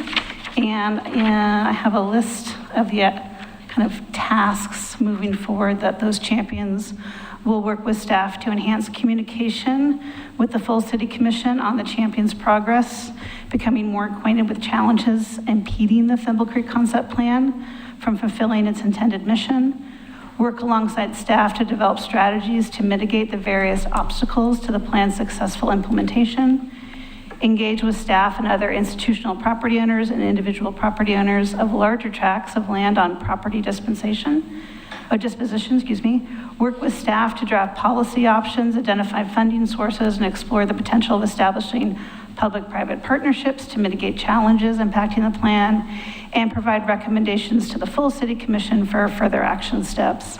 And so at this time, I'm really sending it back to our commission champions, Commissioner Mitchell and Mayor McGriff, to provide any updates on the work they've been doing, and then I'll hand this out over to James Granner, Economic Development Manager, to talk about next steps. Well, I guess I'd go ahead. Yes, please. So as you remember or recall, on May 13th, the two champions met with staff, champions Mayor McGriff and also Commissioner Mitchell on the Thimble Creek concept plans. And we had an opportunity, all of us had the opportunity to look at the landscape of the area and identify properties that that we wanted to get more information on, and also talk to property owners. So, so the next step is to actually schedule meetings with property owners, one at a time or two at a time, however we can do it. And I'd like to pass the baton to our two champions to get their impression in terms of what they saw with regard to the concept plan and the challenges thereof. Well, the biggest challenge is just the fact that there are multiple property owners 42 in the area, and the our master plan as far as roads and areas that would be for commercial use and residential, so forth, don't line up with those property lines. And so, you know, getting a control or getting willing sellers of large enough chunks of property to actually implement parts of the plan, significant parts of the plan, is going to be a tough challenge. There's also power lines that go through there. It's in some ways it's an easy piece of it. I mean, it's level. It's a large piece of level ground, and we don't have a lot of that in Oregon City. But we've got multiple owners to deal with, and so one of the things that we asked staff to provide was a little more information as far as, you know, where do the city limits come through, where is the power line easements or other easements, what are the restrictions, and then I think our next step will be to try to reach out to some of the more significant property owners in terms of people that own the larger chunks. There are some larger chunks. There are a lot of really small ones too. So it's, the need is there. The other thing that we talked about, and the last thing I'll mention, is the potential we might want to revisit some of the restrictions we put in the Thimble Creek concept plan when it was written. There are some restrictions there regarding warehousing type uses that go over and above the restrictions that are in the rest of the city. And it may be that we might need to look at some loosening up of that just to kind of, you know, prime the pump and get something going in the area, because Mr. Graham has mentioned more than once that that type of development he hears about from people looking for that kind of property very often. So that's something obviously that this commission will have to decide, and the planning commission would have to be involved, I assume, but might be something that's coming down the road also. I thought we talked about not loosening them up because warehousing doesn't provide a lot of jobs. And if we're interested in increasing our job base, having a warehouse with 6 people in it doesn't really get us some higher employment numbers, but it takes up a lot of space for a lot of stuff. I brought it up because I think it's a point that we'll have to discuss as a group. Well, I'm just saying, I didn't know if we were going there. I will agree with your assessment. I thought the economic analysis report was really good, and I'm almost embarrassed to say that probably in the mid-90s is when we rezoned that property for campus industrial adjacent to the college. I believe President Kaiser was the president of the college at the time, and he was supportive of us doing this so that we could have collaboration between businesses and the college and put in some pipeline from training to work and vice versa. It hasn't totally panned out that way, but we have held tight to the zoning and not get it gobbled up by residential, because once we change that industrial land like that, we can't get it back. Probably my biggest concern about this is that we're still dealing with some of the same property owners that we dealt with in the 90s. And bless their hearts, many of them think that their property is worth 3 times what the assessed valuation is. And without a realistic view of what their property really is, that's why I think in a lot of ways we have not been able to make headway. We had a whole round and round with one property owner about 1031 exchanges. I think that went on for 3 to 4 years, and finally we just said we're not going anywhere.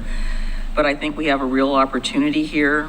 We need to talk to the community college about some of the property that they have purchased, which is zoned industrial. If they have plans for industrial stuff on it, that's great, but I'm not sure what that is. I think that as a former planning commissioner, both of us have worked on this.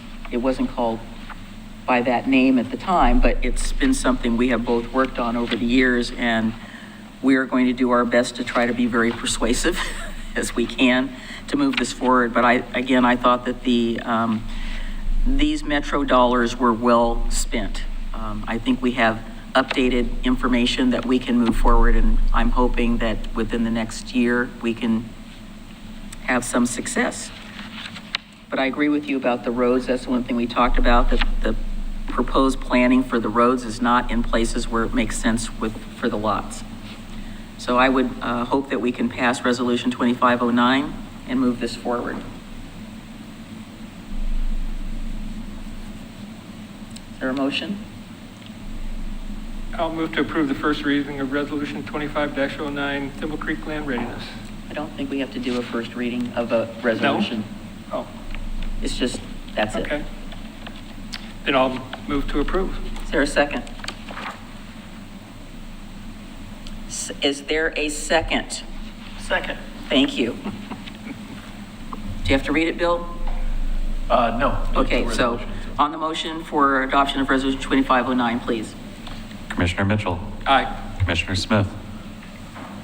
Aye. Commissioner Wilson. Aye.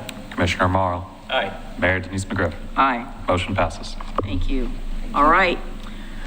We have discussion about Resolution 2512, cemetery fee update. This is something we've been working on, and now we're back to make it happen. Thank you, gentlemen. You're welcome. Thank you, Mayor, and good evening, Commission. Scott Archer, Parks and Recreation Director, and with me is Tom Kissinger, our Deputy Parks and Recreation Director. As you said, Mayor, we're bringing forward the increase and change in fees at Mountain View Cemetery. We've been working on, the department's been working on for some time, received some prior direction from Commission to look at what cost recovery rate we want to establish. So we're presenting the proposed resolution to you tonight that would adopt those new fees. It would increase existing fees and create some new fees that are attached to some services that we didn't formerly provide. And we're recommending that these would be effective July 1 of this year. We are also looking to tie to the new fee structure an annual inflationary increase. So that would just be in place going forward every year. We don't have that in place right now. The fees that are currently in existence have been in place since 2009. They've not changed since then, and there is no inflationary factor tied to those. So we're trying to improve that situation as well.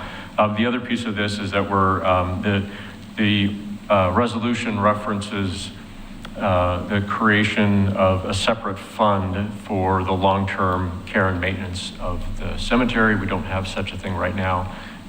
And so we're tying that to the new fees. However, that will be, it's referenced in the resolution, that will be brought back to you for a separate action in collaboration with our finance team at a later date. And there is a component of that. We will ask you to make a modification to the resolution as it's presented in the packet following when the packet was published. We were working with our finance team and realized that we needed to do a little bit of wordsmithing, and so we'll explain that to you if you'd be open to considering that in a motion. So With that, I'd like to ask Tom to provide just a little more context and background on this, and then we're happy to answer questions. Yeah, so if you remember, we've been working on this now for about 6 months. We presented this information to PRAC over 2 meetings.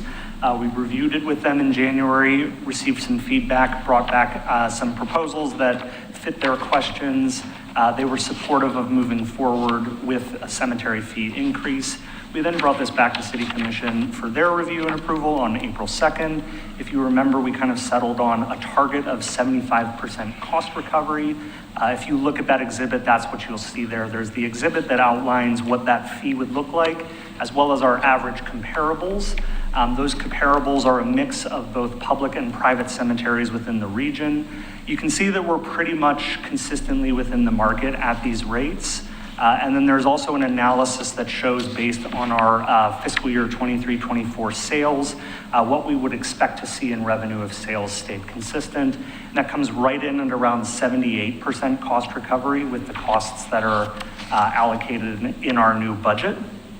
So we're right in target. We do expect probably some sales to drop off as we increase. So we're probably right at 75% if we're looking at 78% with old sale numbers. With that, I think I'll open it up for questions. Questions? A little bit more about the endowment versus the... Yeah, so if you remember last time we talked about, we specifically called it, and it is called out in the resolution as a perpetual endowment fund. That's a very specific term in Oregon Revised Statute. Since we're a city, we don't necessarily need to create a perpetual endowment fund that's controlled by a trust. We can accomplish the same goal by creating a separated fund, very similar to like parks donations and some of the other funds that we have in our budget. So in consultation with our finance department, it's requested that if you approve this resolution, you amend the resolution to say separate fund rather than perpetual endowment fund. As Scott mentioned, we will come back with another resolution to establish that fund and discuss how we'll budget for that in the future, what it'll look like, and how it'll be managed. Do you have a proposed name for that? I don't like the vagueness of a separate fund. Cemetery. I mean, it's basically functioning as an endowment type fund, isn't it? Yeah, long-term cemetery maintenance fund. Okay, I mean, to me, it's kind of like an endowment fund for the long-term maintenance of the cemetery. Yeah, it's just that term endowment that we want to kind of... You don't want to use that term? Yeah. Oh, here comes Mr. Zook. I think it provides clarity in our budgeting because we're a public entity. We don't need to create an endowment like a private cemetery would. Right. So this gives us the ability Mr. to Zook, do you have some create a specific fund. enlightening comments for us, please?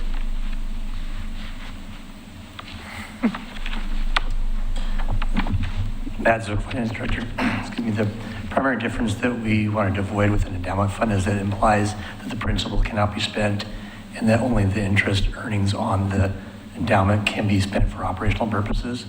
So I don't think that's the intent of the use of this fund. So we were going to bring that back when we brought the fund for your approval to create, but that was the primary concern that we had about an endowment fund. Okay. But use the word perpetual. Yeah, permanent maintenance, long-term maintenance, perpetual. I think any one of those would make sense. Okay. Any objection to that particular change? So we want to make sure we're in compliance with... What wording are we going to use? There's some options that have been thrown out. Yeah. They're going to come back with some options. I thought they wanted us to just change the 3 words in the resolution as it's here. Yes. So Yes. I'm going to give us a... If I may, just to make it abundantly clear and hopefully easy for you, tonight, what we really just need is to call out, not calling it the perpetual endowment fund, and you can just reference a separate fund for maintenance. When we bring this back, you'll have the opportunity. We'll come back with a recommended name and a little bit more clarity around this, and there'll be an opportunity for you to further discuss that if you want to. So it would be whereas a separate fund to care for cemetery grounds after all lots have been sold and not previously established. Excellent. Okay. Great. And then in section And then the second part under the section 1. Correct, the second sentence. Yeah, second sentence. Okay, is there a motion to adopt Resolution 2512 with the, I'll move to adopt Changes. Resolution 25-12 with the wording changes as presented tonight. is there a second? Second. Okay, roll call, please. Commissioner Marl, Aye. Commissioner Wilson, Aye. Commissioner Smith, No. Commissioner Mitchell, Aye. Mayor Denise McGriff. Aye. Motion passes. Okay, so you'll revise this and then I can pop in and sign it. Okay, awesome. All right, we have first reading of ordinance number 251007, declaring Oregon City Municipal Court as a court of record. I thought we had already done this like 2 or 3 years ago. Was that something else that we approved, making the municipal court a certain type of a court? I thought we did something. I do recall something like that, but it wasn't. It wasn't this particular item, but it was, yeah. It was I know we did something, I remember that. Outcome. This is before Judge Lindgren came. Good evening, Mayor and Commissioners again. Thank you for entertaining this ordinance. As you know, there were some technological improvements in this room, which at the same time of making the sound better for the audience, et cetera, we spent a little bit of money to set up the technology to make ourselves a court of record. And the primary benefit of that is when an appeal is made from our court to circuit court, currently the appeal steps require us to start over. And that requires, all the staff in the court and the officers, et cetera, to go to those appeals. If the city becomes a court of record, the appeal goes to the Court of Appeals instead of the circuit court, and further, the Court of Appeals is limited to the record developed by the municipal court trial.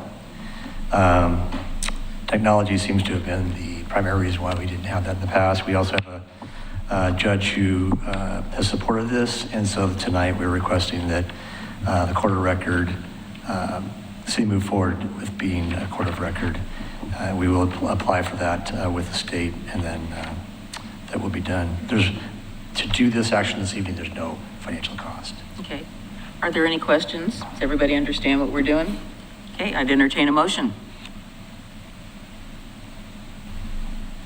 Do we need to read it? Yes, he has to read it, and then we'll have the motion to approve the first reading, yes. I don't believe we need. There's no public hearing required for this. Okay. Otherwise, I would have opened it. Go right ahead, Bill. Well, typically we have the motion for the first reading. Yes, that's what I said. I'll move to approve the first reading of ordinance 25-1007, declaring the Oregon City Municipal Court as a court of record. Second. Okay, it's been moved and seconded. Please Ordinance read it. number 25-1007, ordinance of the City of Oregon City declaring the Oregon City Municipal Court to be a court of record. Roll call, please.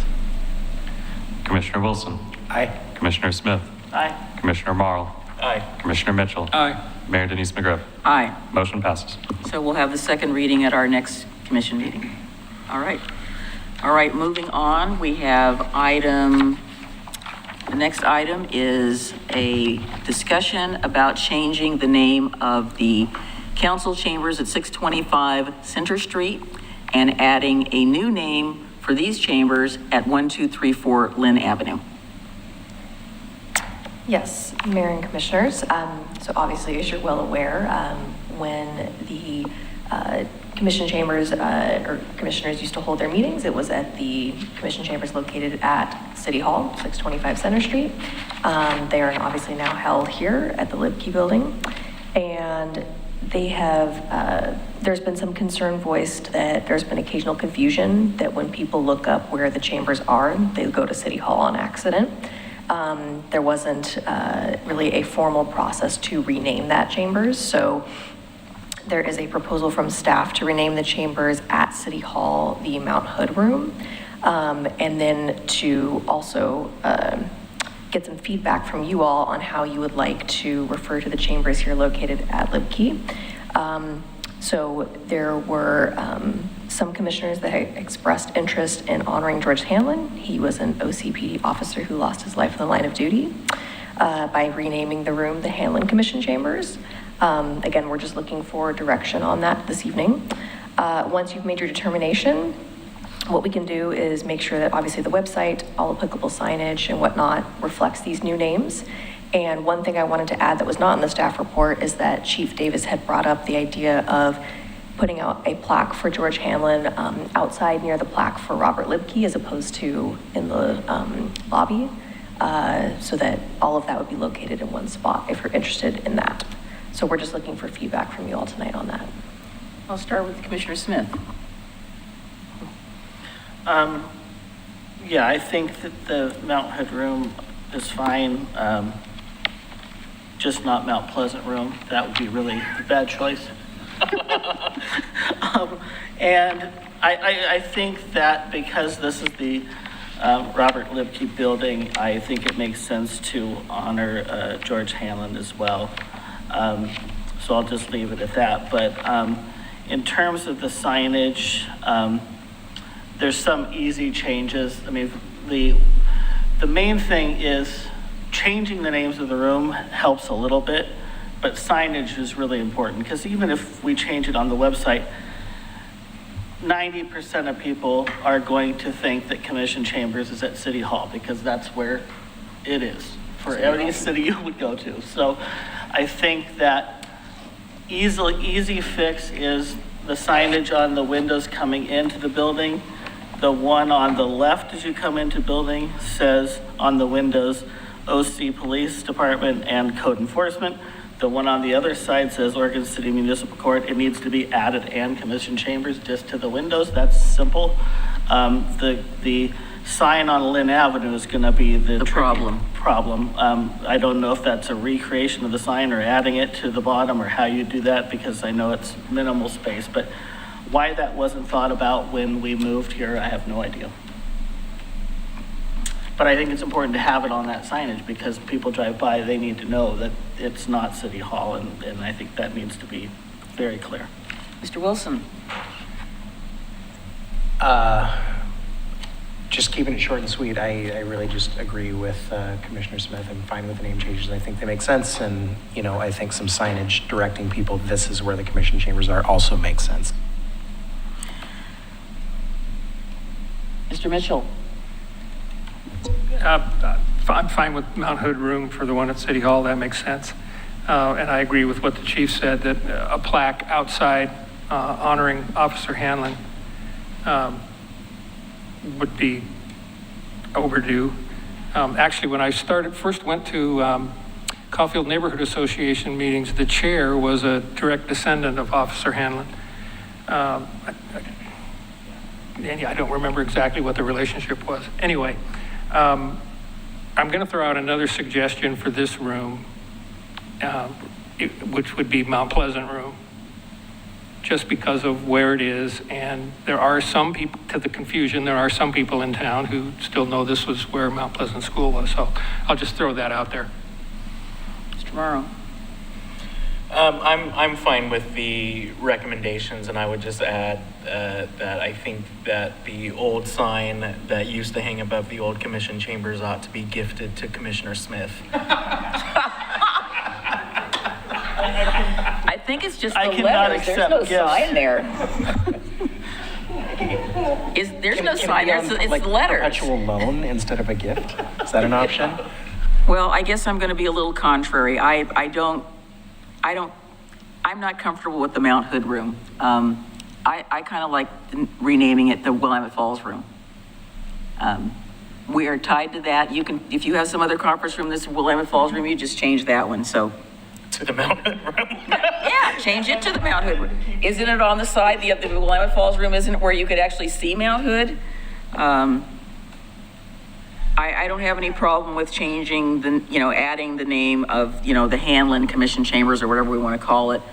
But if we do that, I think that it would be appropriate, just like we have the picture, the carving of Meadowlark in our chambers, our old City Hall, in the City Hall lobby, we have an explanation of what that is.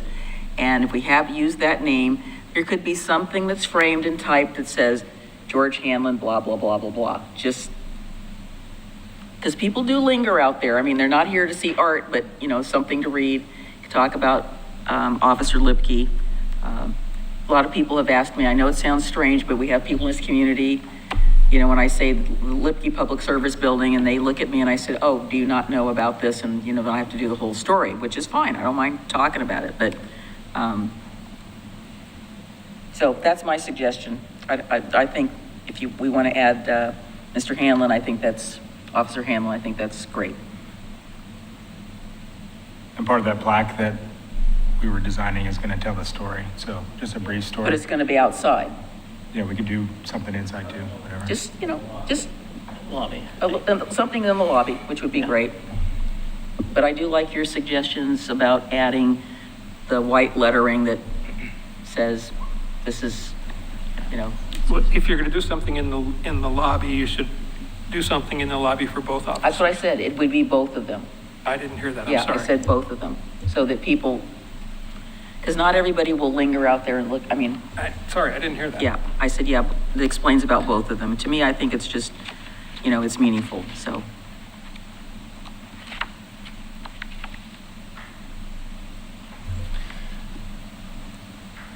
I was just going to ask what. Can I summarize what I think I heard?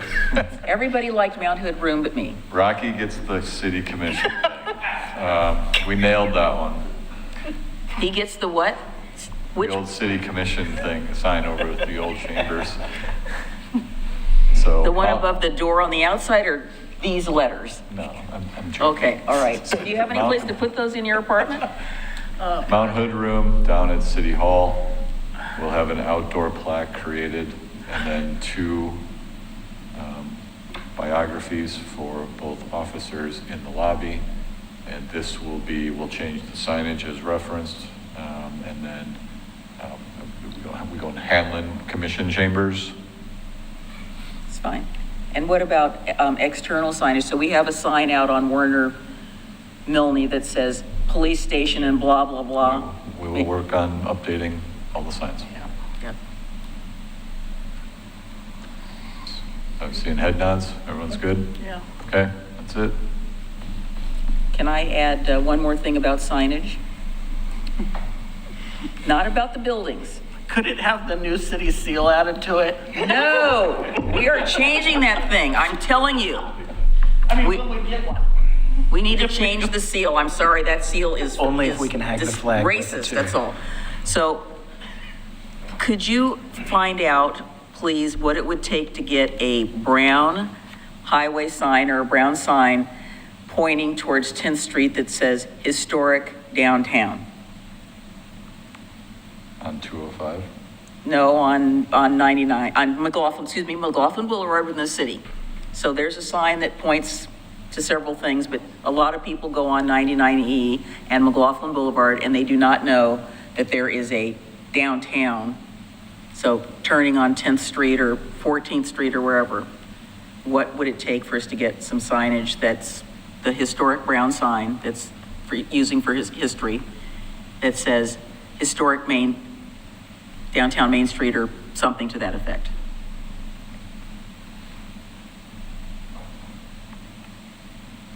Because I agree, it's not very well signed.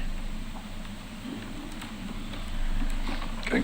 All right, commissioners, any communications? Rocky? I just have one thing. You can have 2 things. Oregon City Parks and Recreation is doing a Friday night frights event at Ermitinger House and Stevens Crawford House, Friday the 13th. I think tickets are still available that on Parks and Recreational website. Is that going to involve Facebook? Ghosts? What? It is. Oh, okay. Yeah. It's a little spooky event. Okay, spooky event, scary event. I don't think I want to be scared, so. You won't be. It'll be. Okay. Well, it's Friday the 13th. I mean, come on. It is Friday. You have anything? Do you have a joke? I don't have a joke. Oh, okay. No jokes. We'll get one for next time. Okay. Mike? Adam? Okay, I have two things, one that's on the agenda. So I'm going to be appointing Christopher Nolte to the Citizen Involvement Committee representing the Westling Farms Hazel Grove Neighborhood Association. I have a very nice conversation with him, and he is very enthusiastic and ready to go to work. So apparently he's been attending. I believe he has attended at least once or twice. So that's great. And then the second thing is that, you know, it's one of the things that we've been trying to do is a bunch of thank yous. So I want to do a thank you to Wes Wilson of the Public Works Department for his efforts to support the semi-annual neighborhood cleanup on 7th Street. He was instrumental in getting the material that we needed, the containers, and I will tell you that we did find some interesting things along the street. A reflector that was not where there were any reflectors at all, the little square things. We also found a shoe. We also found a very long piece of, I don't know what it was a piece of steel that had, what do you call to screw something into something on either end. And I found an empty can of Chef Boyardee. So that was very interesting. You always find weird stuff on 7th Street. I don't know where this stuff comes from, but it's just weird. One year we found a complete UPS uniform, pants and shirt. The whole thing? Yes. Wow, that's on impressive. 7th Street. I kept thinking there was a naked UPS driver running around somewhere, or maybe this was his alternate uniform that somebody stole. And then last but not least, this is going to be very sad. This is Bill Kabizman's last meeting. And Bill, you've been with the city as long as I can remember. And I just want to go down the line and have the commissioners say a few remarks. And I'll start at the other end. Well, it's just been a pleasure. I know sometimes we throw questions at you that that don't have an easy answer, but I appreciate the positive way you've assisted us in the work we do, and I've enjoyed getting to know you and getting to work with you. Thank you. Commissioner Smith? It's been a long time. It has. So I wish you the best on your retirement, and I hope you spend that time enjoying all the things that you want to and with family and friends. I've enjoyed working with you over the years. There's been a lot of amazing things and a lot of, tough things through the years, and you have been a great resource for the city and support for the city, so I appreciate everything you've done. Thank you. Mr. Morrow? Well, Bill, you are an institution in this city, and we're really going to miss your deep knowledge of this city and your passion for your profession. I do know that we are going to be in the capable hands of Ms. Richter, and we're looking forward to continuing our professional working relationship with her as well. But I hope that you enjoy your retirement. It's been an honor working with you. It's been an honor sitting opposite of you in a courtroom. And hopefully hopefully that will never happen again. Scott? Well, we haven't known each other for very long, but what I can say is that the rest of the commission and the city staff speak highly of you and the work that you've done. And so I want to thank you for that, and I wish you the best in your retirement. Thank you. Well, Bill, when we first started working together, you were the assistant city attorney, sitting in a different chair. And we had the venerable and honorable Ed Sullivan. And he just, I think I mentioned, he just celebrated his 80th birthday. Wow. And still going strong. And I just think about all the people that he mentored besides yourself, Mark Greenfield, obviously Carrie, you, and now you're in the big chair and you're going to be vacating that. But it has been a pleasure working with you when I was on the Planning Commission, now the City Commission. And I've always appreciated your advice, although sometimes I thought you were a little conservative.